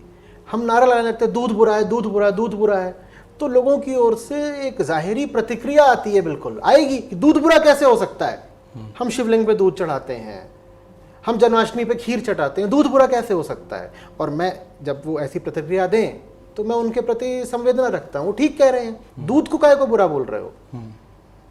दूध कैसे आ रहा है, बुराई उसमें है ना। समझाओ तो उनको कि वाकई बुराई है कहाँ पर, कि हम जानवरों पे भीषण अत्याचार कर रहे हैं, इंडस्ट्रियल लेवल पे अत्याचार कर रहे हैं, और आप जानते भी नहीं हो कि कितना भारी अत्याचार हो रहा है ये दूध लस्सी घी की हवस के कारण। यहाँ बुराई है, ये समझाना पड़ेगा। वैसे मैंने खुद इस बात का कभी सामना करा नहीं, तो मैं थोड़ा सा समझ कम पा रहा हूँ कि किसी को डर क्यों लगता होगा ये बोलने में कि वो वीगन है। हम तो जहाँ जाते हैं वहाँ तो हम तो डपली पीटते हैं, शोर मचाते हैं, अरे वीगन कुछ नहीं है क्या? अरे वीगन अपने मेन्यू में एक सेक्शन बनाओ, क्या कर रहे हो? हम तो और ज़्यादा जोर, अभी उधर बैठे थे वहाँ पर तो उसको तो हमने ऐसे ही ग्लानी में डाल दिया। हमने कहा वीगन चीज़ नहीं तुम्हारे पास, हम पिज़्ज़ा नहीं खा सकते तुम्हारा। वो बेचारा शर्मसार हो गया, फिर वो उसमें कुछ टोफू वोफू मल के लाया। तो इसमें कोई डर कैसे सकता है, पता नहीं। ये जो पशु प्रेमी होते हैं, एनिमल लवर्स, या जो एनवायरमेंटलिस्ट होते हैं, जो पर्यावरण के लिए बहुत दिल जाता है उनका, ये इतने ड्रामेटिक क्यों होते हैं? ये लॉजिकल क्यों नहीं होते? कि क्या ये सिर्फ शोबाजी करना चाहते हैं? नहीं, ये गहराई पे क्यों नहीं जाते? वजह यही है ना कि उनका जो पशु प्रेम है वो अक्सर उठता ही आंतरिक ड्रामे से है। आंतरिक ड्रामे को क्या बोलते हैं? Emotion. My cat is so cute, so who am I? I'm an animal lover because my cat is so cute, but I'm afraid of lizards and cockroaches. तो है ही ड्रामा, भीतर ही ड्रामा है। cat is so cute but cockroaches are bad. स्पष्टता नहीं है, clarity से नहीं उठ रहा है उनका एक्टिविज्म, भावना इमोशन से उठ रहा है। और अब आप मजे की बात सुनिए, दुनिया की बड़ी से बड़ी हिंसा का जो कारण है वो इमोशन ही है। तो इमोशन आपको एनिमल लवर कैसे बना देगा जब इमोशन ही रिस्पॉन्सिबल है एनिमल क्रूअल्टी के लिए? ये बात लोगों को अभी आसानी से पल्ले नहीं पड़ेगी कि इमोशन से क्रूअल्टी कैसे आएगी। क्रोध क्या है? इमोशन। लस्ट क्या है? इमोशन। जेलसी क्या है? इमोशन। तो हम कैसे सोच रहे हैं कि इमोशन से कोई भला काम भी हो सकता है दुनिया का? हाँ, कुछ इमोशन ऐसे होते हैं जो हमें मीठे लगते हैं, जैसे मोह, अटैचमेंट। प्रेम इमोशन होता नहीं, वास्तविक जो प्रेम है वो इमोशन होता नहीं। इमोशन जितने होते हैं वो सब गड़बड़ होते हैं। तो अगर आपका जो पूरा एक्टिविज्म है वो इमोशनल ग्राउंड से उठ रहा है तो बहुत कमज़ोर आपका एक्टिविज्म होगा और बहुत दूर तक जाएगा नहीं। वो बस वही रहेगा जो आपने कहा, ड्रामा। सो आप चाहेंगे कि जो एक्टिविस्ट हैं जो बहुत इमोशनल हो जाते हैं वो अपने आप को थोड़ा बैलेंस करें? और नहीं, बैलेंस की बात नहीं है, गहराई की बात है। बैलेंस तो उसी तल पर हो जाता है जिस तल पर आप हो। नीचे जाना पड़ेगा, गहराई। बात ये नहीं है ना कि वो पपी था, वो सड़क पर था और उसकी टांग से खून बह रहा था तो मैं उसको डॉक्टर के पास ले गया। और क्या होगा, एक पपी को बचा करके ऐसे। हम्म। हाँ, इससे इतना ज़रूर हो जाएगा कि आपको बहुत अच्छा एक इंस्टाग्राम वीडियो मिल जाएगा कि आपने पपी को बचाया और पपी का क्यूट फेस है और ये और वो है। ये सब से नहीं होता। मैं नहीं कह रहा हूँ कि पपी के खून बह रहा है तो उसको छोड़ दो, मुझे भी मिलेगा तो मैं भी ले जाऊंगा, लेकिन बात उस भावना भर की नहीं है कि मैंने पपी को बचा लिया। बात गहराई से आनी चाहिए, एक आंतरिक स्पष्टता से आनी चाहिए। नहीं तो आप, इतने जानवर हैं दुनिया के जो क्यूट नहीं होते, आप में उनके प्रति फिर कोई संवेदना क्यों आए बताइए? ऐसे ऐसे जानवर हैं जो गंध मारते हैं, ऐसे ऐसे जानवर हैं जो ऐसे ऐसे छोटे छोटे ऐसे लीच की तरह कुछ है वो है, आपको उसके प्रति, वो तो क्यूट नहीं है ना, आपको उसके प्रति कोई भाव ही नहीं आएगा। ऐसे भी जानवर हैं जो आपके लिए हानिकारक हैं। हानिकारक हैं, आपको कोई भाव नहीं आएगा। तो यहाँ बात व्यक्तिगत पसंद नापसंद की नहीं हो सकती, यहाँ पर बात कुछ और है। और वो जो और बात है, जब तक हम उस तक नहीं पहुंचेंगे तब तक हम वास्तव में अहिंसक नहीं हो सकते। सो इंसान गहराई में क्यों नहीं जाता, ये इमोशंस में क्यों अटक जाता है, गहराई क्यों से इसी में मजा आता है? गहराई में आनंद है, और जो कुछ हमें आनंदित करता है हम उससे डरते हैं, हम उससे बचना चाहते हैं, अवॉइड करते हैं। हमें सबसे ज़्यादा डर लगता है डीप प्लेजर से, माने जॉय से। हमें सबसे ज़्यादा डर उससे लगता है। हम सब कहने को प्लेजर सीकिंग लोग होते हैं कि सबको प्लेजर चाहिए, लेकिन असली प्लेजर जो होता है वो सामने आता है और हमारे छक्के छूट जाते हैं बिल्कुल। जिसको हम अध्यात्म में मुक्ति कहते हैं, वो किस चीज़ से मुक्ति है? इसी से तो, जो ये हमारा तनाव, कलह, क्लेश और जो उतरी हुई शक्ल है, इससे मुक्ति। इससे हमें मुक्ति चाहिए नहीं, इसीलिए मुक्ति इतनी विरल, रेयर होती है। लोग इसलिए डर जाते हैं कि अगर ये बात मैंने समझ ली तो कहीं मेरे दुख छूट ना जाए। हमें अपने दुखों से बड़ा मोह हो गया है, अपने बंधनों से लगाव। हमें शायद लगने लगता है कि इन्हीं से हमारी पहचान, हम यही हैं, यही जिंदगी है, और ये छूटा तो हम बढ़े कहीं के रहेंगे नहीं, हम ही मिट जाएंगे जैसे। Deep pleasure is the end of a life of deep suffocation, है ना? तो लाइफ ही खत्म हो जाती है फिर। और शायद इंसान न्यूनेस और अननोन से डरता है हमेशा। हम अननोन से भी नहीं डरते हैं, हम नोन सफरिंग्स से अटैच्ड हैं। हमें अननोन से डर नहीं है, बस हमें सब कुछ नोन चाहिए। नोन में भले सफरिंग भी हो तो भी चलेगा, और नोन में सफरिंग ही होती है, क्योंकि वो मैं जिसकी बात कर रहा हूँ, जिसे लिबरेशन कहेंगे या डीप प्लेजर, आनंद कहेंगे, जिसको मुक्ति कहेंगे, वो तो सदा नया होता है। कष्ट ही पुराने होते हैं, बंधन ही पुराने होते हैं। सो आचार्य जी, आपने कहा कि अपने घर वालों को कोई और बता देगा, आप दूसरों के घर वालों को बताओ। आपने जो कहा सही है, पर फिर भी मुझे अपने परिवार वालों से इतना लगाव है, इतना संबंध है कि मैं चाहता हूँ कि वो बदले, और मैं वहीं अटके रह जाता हूँ। सो क्या ये जो मुझे दबा देता है, जो मुझे डीमोटिवेट कर देता है, क्या ये गलत है? नहीं, मैं इससे कैसे निकलूँ? थोड़ा विस्तार देता हूँ। मैं ये नहीं कह रहा हूँ कि अपने घर वालों से बात नहीं करिए, मैं कह रहा हूँ वहाँ अटक कर मत रह जाइए। आपकी ज़रूरत सिर्फ आपके परिवार वालों को नहीं, पूरी दुनिया को है ना। तो आप शुरुआत घर से ही करिए। बिल्कुल सही है कि जो निकट के हैं सबसे पहले आप उनको ही बताइए, लेकिन संभावना यही है कि अपने परिजन अपनी बात नहीं सुनेंगे, क्योंकि उन्होंने आपको किसी और रूप में देखा है। वो आपको शिक्षक या ज्ञानी या गुरु के रूप में आसानी से नहीं देख पाएंगे। तो जितना आप उनके साथ प्रयास कर सकते हैं करिए, लेकिन वहाँ रुके मत रहिए। आप अपने काम का दायरा थोड़ा बढ़ाइए, विस्तार दीजिए, बताइए। आप बाहर इस बात को जितना बढ़ाएंगे उतनी संभावना बढ़ेगी कि फिर धीरे धीरे परिवार के लोग भी समझना शुरू कर देंगे। नहीं तो उनको लगता है कि दुनिया तो इस पर सुन नहीं रही, कोई और इनकी सुनता नहीं, इसलिए हमें सुना रहे हैं ये। उनको लगता है कि इनकी बात सुनने वाला दुनिया में तो कोई है नहीं, तो इसलिए ये हमको सुना रहे हैं। उनको स्पष्ट होना चाहिए कि मैं आपको जो बात बोल रहा हूँ, आपका संबंधी होने के नाते नहीं बोल रहा, मैं बात के सच्चे होने के नाते बोल रहा हूँ। इन दोनों बातों में बहुत अंतर है। मैं आपको कोई बात बताऊं इसलिए कि मैं आपका भाई हूं, और मैं आपको कोई बात बताऊं इसलिए कि बात सच्ची है। पहली स्थिति में रिश्ता प्रमुख है कि भाई तू मेरा भाई है तो मैं तुझसे कोई बात बोल रहा हूं। दूसरी स्थिति में सच्चाई प्रमुख है, मैं इसलिए बोल रहा हूं क्योंकि बात सच्ची है। अधिकांशतः जब घर वालों से बात होगी तो उनको यही लगेगा कि आप रिश्ते के नाते बता रहे हो। जब रिश्ते के नाते बता रहे हो तो माने बात में कोई दम नहीं है ना, वो तो रिश्ते के नाते बता दिया, बात पीछे है रिश्ता आगे है। तो इसलिए थोड़ी घर में कठिनाई आती है। घर वालों को हम सब चाहते हैं कि सबसे पहले उन्हीं की बेहतरी हो, घर वालों से एक खास रिश्ता होता है, लेकिन वहाँ रुक मत जाइए, ठीक है। घर वाले भी जब दुनिया में आपकी सफलता देखेंगे तो उनको अच्छा लगेगा, उनमें भी उत्सुकता उठेगी, वो फिर खुद ही पूछेंगे कि आपकी ऐसी कौन सी बात है जो अब इतने लोग सुन रहे हैं, थोड़ा हमें ही बताइए, हम भी सुनना चाहते हैं। सब ऐसे ही होते हैं ना, हमें भी संख्याओं में ही सुकून मिलता है।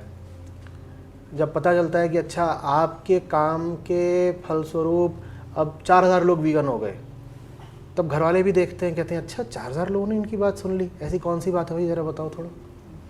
कुछ ऐसे भी कुछ लोगों ने मुझसे बात की है कि मेरी पत्नी नहीं बनती है, मेरा पति नहीं बनता है, तो उनको बहुत तकलीफ़ हो जाती है, उनके मैरिड लाइफ में भी इश्यूज आ जाते हैं। सो क्या आप ये जो बात आपने बताई इसका ऐसा मैं अर्थ निकाल सकता हूँ कि थोड़ा सा डिटैच भी हो जाएं आप इस मामले में, ताकि आप। नहीं देखिए, अब ये तो इतिहास की गलतियां हैं, इन्हें कौन सुधार सकता है।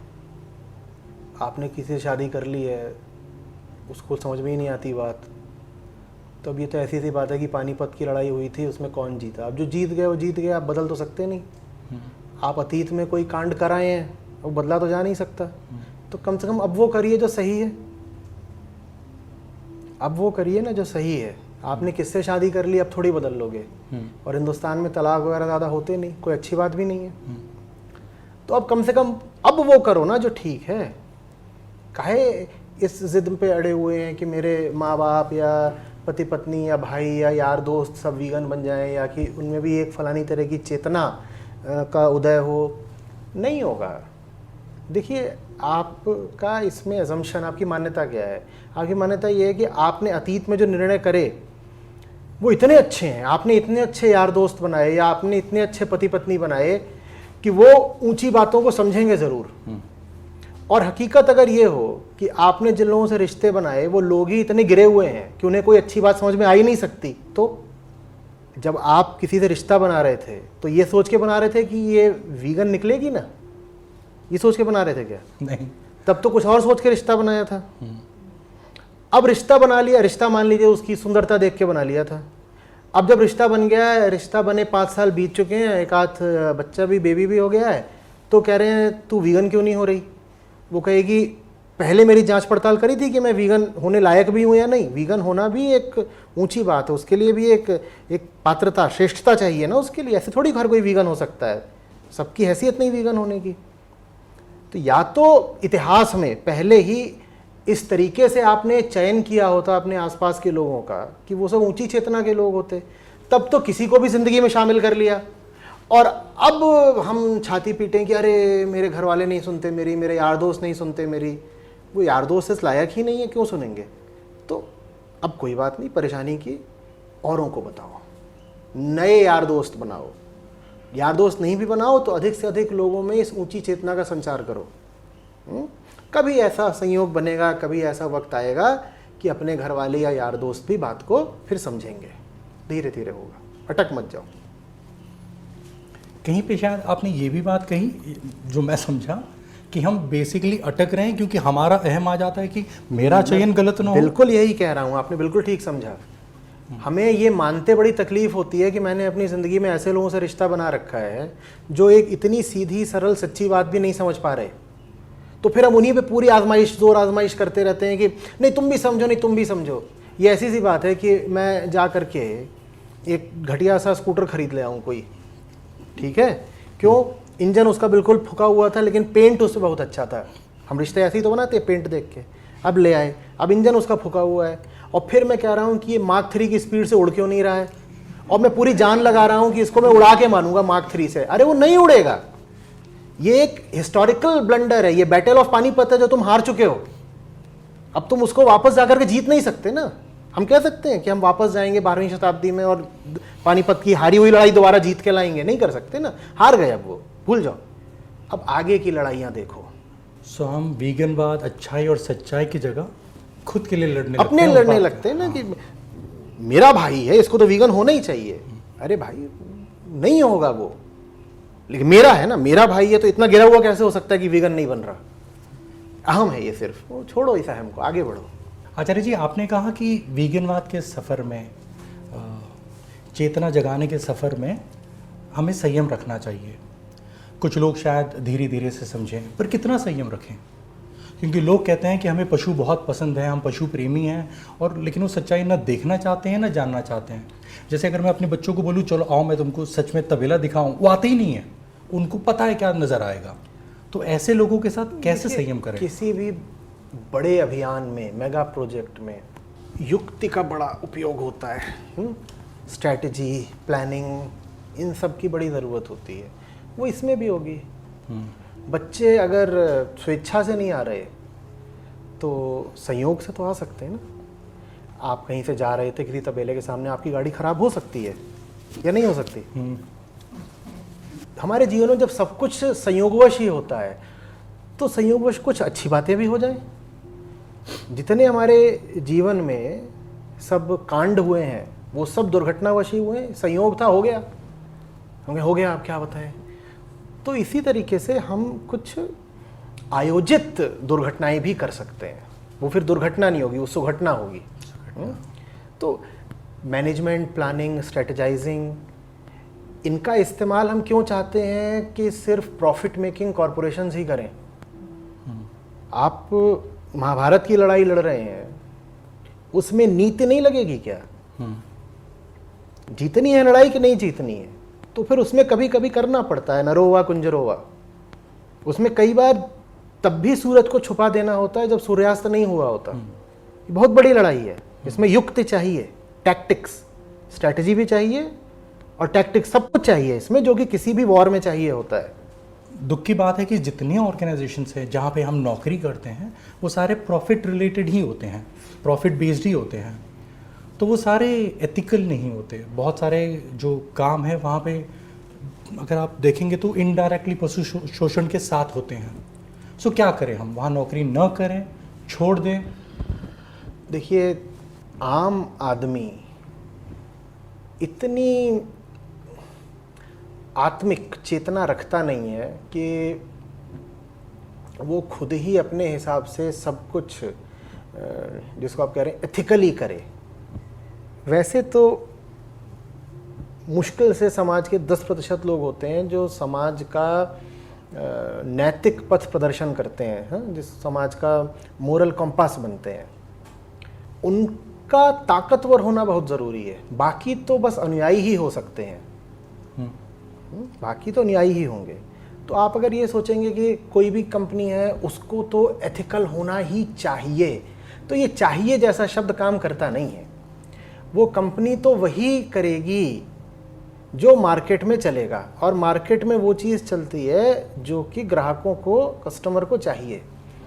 तो आपको माहौल ऐसा बनाना पड़ेगा एक व्यापक तौर पे कि जो रेगुलेटिंग बॉडी है यानी कि गवर्नमेंट, और जो सेलिंग बॉडी है यानी कि कॉरपोरेशन, ये दोनों विवश हो जाएं एथिकल काम करने के लिए। आज भी बहुत कुछ है जो एथिकल हो रहा है इस दुनिया में। उदाहरण के लिए, आप किसी को पैसा देते हैं, ये होटल है, यहाँ आपने एडवांस का पैसा दिया, तो आप यहाँ आते हो तो आपको कमरा मिल जाता है। ऐसा नहीं होता कि आपका पैसा लेके भाग गए, ऐसा तो नहीं होता ना। वो जो एथिक्स है वो इसलिए क्योंकि लोग बहुत अच्छे हैं, वो एथिक्स इसलिए क्योंकि रेगुलेशन है, वो एथिक्स इसलिए है क्योंकि मार्केट में इनका नाम खराब हो जाएगा, इन्होंने ऐसी कोई बात करी, आगे कोई रहने नहीं आएगा। वो एथिक्स इसलिए है क्योंकि हम जा करके कहीं पे मेक माई ट्रिप पर या कहीं पर कुछ रिव्यू लिख देंगे, वो एथिक्स इसलिए है। तो ये उम्मीद करना कि हर कोई स्वेच्छा से और आत्मा से एथिकल हो जाएगा, ऐसा होने नहीं वाला। ये बात जो है ना, ये हमारे हमारे हमारे जैविक ढांचे के विरुद्ध है। हम शरीर से ऐसे नहीं हैं, हम शरीर से जानवर ही हैं, और जानवरों के साथ तो जंगल का कानून चलता है, वहाँ नीति मर्यादा नहीं चलते। तो नैतिकता सब में स्वतः स्फूर्त उदित हो जाए, मैं नहीं देखता कि ऐसा निकट भविष्य में हो सकता है। लेकिन इतना ज़रूर हो सकता है कि जो लोग ताकत में हों, जो लोग सत्ता में हों, वो लोग ऐसे हों जो समाज के लिए एक उदाहरण बन सकें, और जो उदाहरण मात्र ही न बने, जो समाज को, देश को सही नियमों में भी बांध सकें। जैसे प्लेटो का एक सपना था फिलॉसफर किंग का, कि जो दार्शनिक हो उसी को राजा होना चाहिए। तो वैसी सी चीज़ है। फिर ये सब पीछे पीछे चलेंगे। नहीं तो मैं देख नहीं पा रहा हूँ कि मैं कैसे भारत में लाखों कंपनियां हैं, इन सब के बोर्ड्स को ये मनवाया जा सकता है कि आप सब कुछ देखिए, एथिकली ही करिए। ये तो नियम कानूनों और सत्ता और ताकत के ही पीछे पीछे चलेंगे। ताकत अगर सही लोगों के पास है तो इनका व्यवहार सही रहेगा, ताकत यदि गलत लोगों के पास है तो इनका व्यवहार ठीक नहीं रहेगा। महाभारत की भी बात करी, वहाँ भी कृष्ण अर्जुन को एक तर्क यही देते हैं, कहते देखो अर्जुन, अगर तुम लड़ाई छोड़ करके भागते हो तो तुम दुनिया के सामने बहुत गलत उदाहरण रखोगे, क्योंकि अधिकांश लोग, ये बिल्कुल गीता से बता रहा हूँ आपको, अधिकांश लोग अनुगामी ही होते हैं। जो ऊंचे लोग हैं इसीलिए उनको सही उदाहरण प्रस्तुत करना चाहिए। तो अर्जुन से कहते हैं कि तुमने अगर गड़बड़ कर दी तो तुम सोचो समाज का क्या होगा। तुमने अगर यहाँ पर पीठ दिखा दी मैदान में तो फिर तो सब भगोड़े हो जाएंगे ना, तुम ये नहीं कर सकते। तो और इसीलिए वो कह रहे थे कि तुम्हारा जीतना ज़रूरी है। आज भी वही बात है, आज भी महाभारत है, और सही ताकतों का जीतना बहुत ज़रूरी है।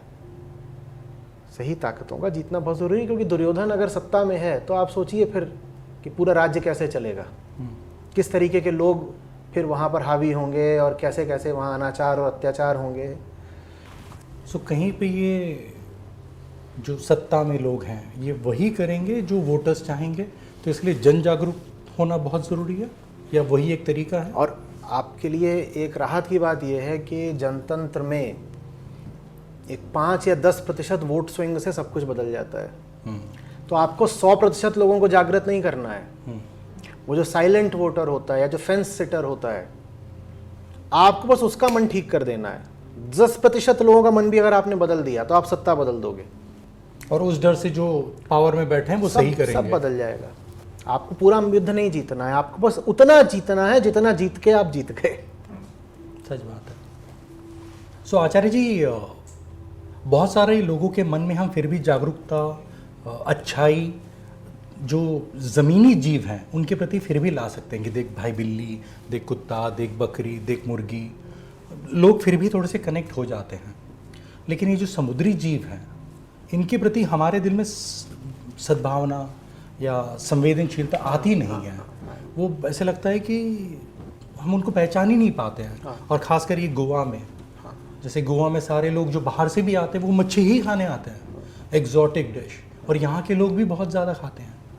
और यहाँ के ही नहीं, मेरे ख्याल से कोस्टल के जितने लोग हैं सारे यही करता है। इसीलिए तो मैं कह रहा हूँ ना कि और सॉरी जब तक उनको ऐसे लगता है कि ये हमारा धर्म है, हमारी परंपरा है कि हम अच्छी खाएं, ये हमारी पूरी पहचान ही इससे है। सो उनके साथ क्या करें?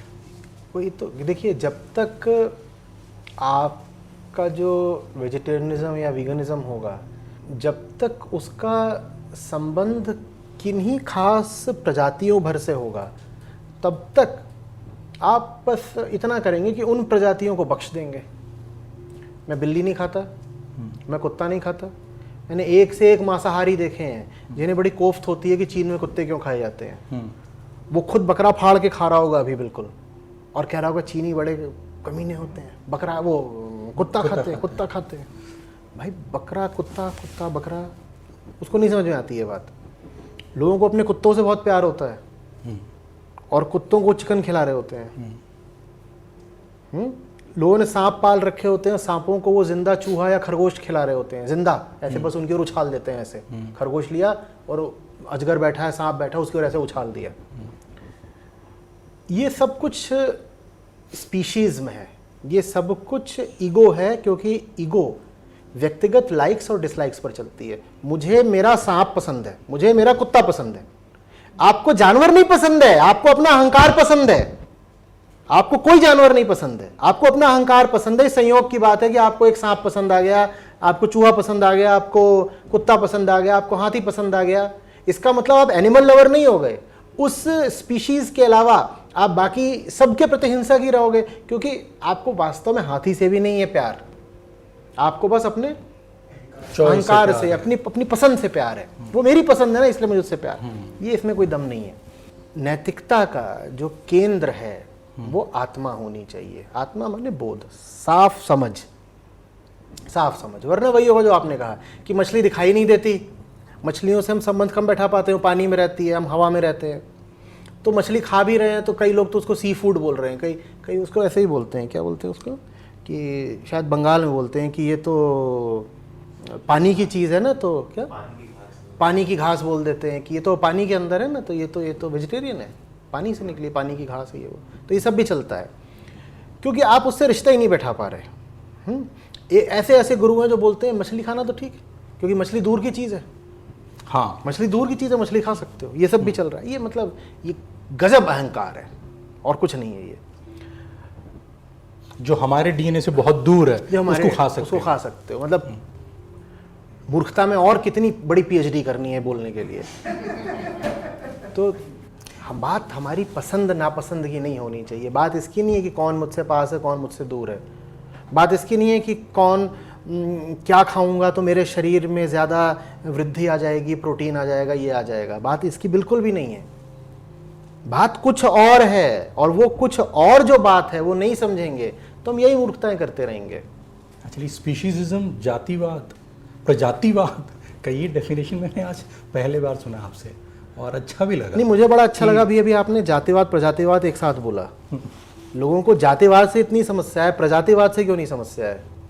और जातिवाद में भी हम उस जाति से बहुत प्यार करते हैं जहाँ पे हम हैं, जहाँ हम हैं। मेरी जाति है ना इसीलिए अच्छी है, वैसे ही मेरी प्रजाति है इसलिए अच्छी है।